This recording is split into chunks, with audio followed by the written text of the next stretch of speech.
A very good morning, welcome. It's Jeff Lawton on Saturday the 16th of March. I hope you had a wonderful Cheltenham.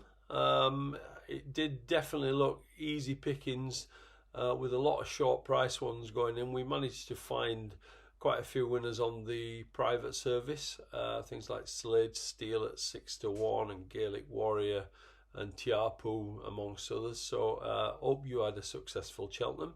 And I thought I would just stick a message up today and go through some racing with you.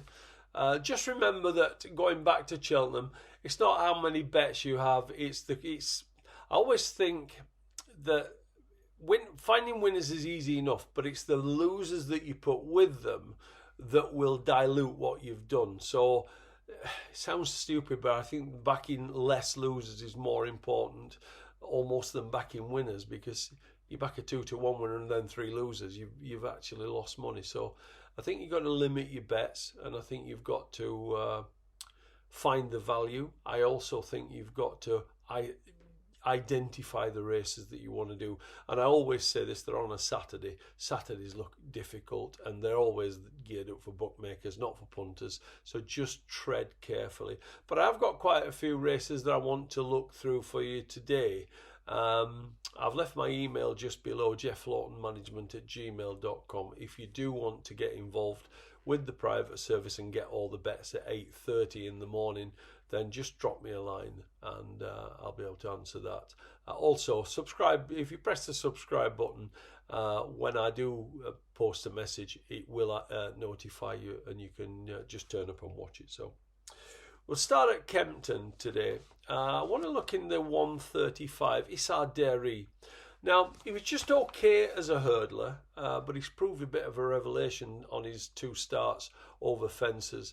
He's jumped like an old hand, but he needed every inch of the 2 mile last time at Newbury to get up to be I'd Like to Know. Now, that horse was very impressive next time out. He only won 5 lengths, but I think if the jockey had held on to him a little bit more, he would have won 20 lengths. And that form to me looks pretty solid. Now, he's gone up a further £8, but I think the extra 2 furlong that he goes over today should definitely help him. And I think he looks a real progressive sort. That's all I want to look at Kempton. So I've got 3 races up at Newcastle I want to quickly look at. Start at 202, Chaser Fortune. Now, he's always looked more of a chaser than a hurdler, and he jumped impeccably from the front on Chase debut at Catterick recently. Now, it was a low-grade race, and so is this, really. But he was put up £5 for that. And this ground will definitely be more testing. And without being a bet, he looks the most likely winner. But I do think this is a stronger race, and he will need to improve to go and win this. I'm not saying he can't, but I think he has to improve to win this race. Go to the next race, the 237. Brentford Hope. Now, he was a fair flat horse with Richard Hughes, reaching a BHA rating of 107 at one stage. Now, he looked okay on his 3 starts over hurdles for Richard Hughes, and Richard Hughes is not exactly a jumps trainer. He just looked okay. But it was surprising to see Harry Derham pay 90,000 guineas for him. But to be fair, he's looked a lot better since joining that up-and-coming trainer, and I think his recent runs have shown that. He's running better races than this. His last 3 all in competitive Newbury handicaps. He liked the ground at Newcastle today, and I think personally he should be hard to beat. I mean, he was odds against this morning when I put him up. I think he's about 4 to 5 now, but that's one of the reasons that if you do join the private service, you will get on at the best prices and not picking up the scraps later.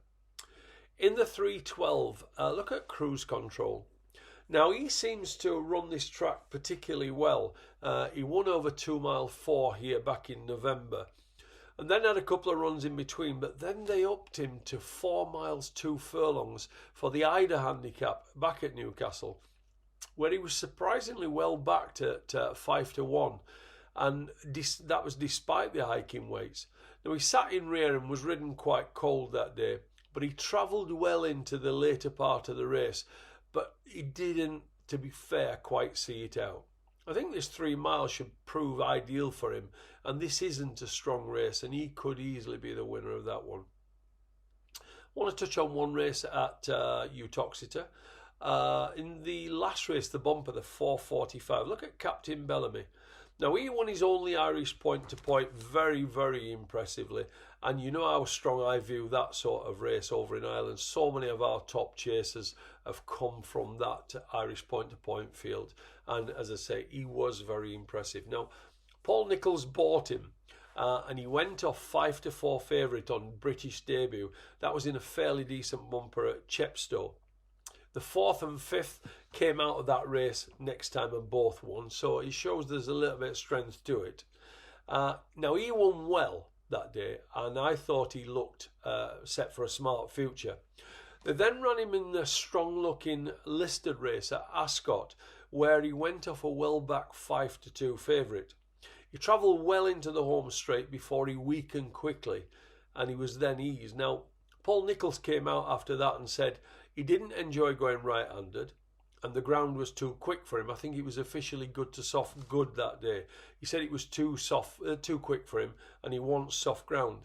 So really, he's got everything in his favour because Uttoxeter is a left-handed track, and the ground is ideal. So if he's anywhere near as good as what they think he is going to take a lot of beating today, and he would be certainly my idea of the winner.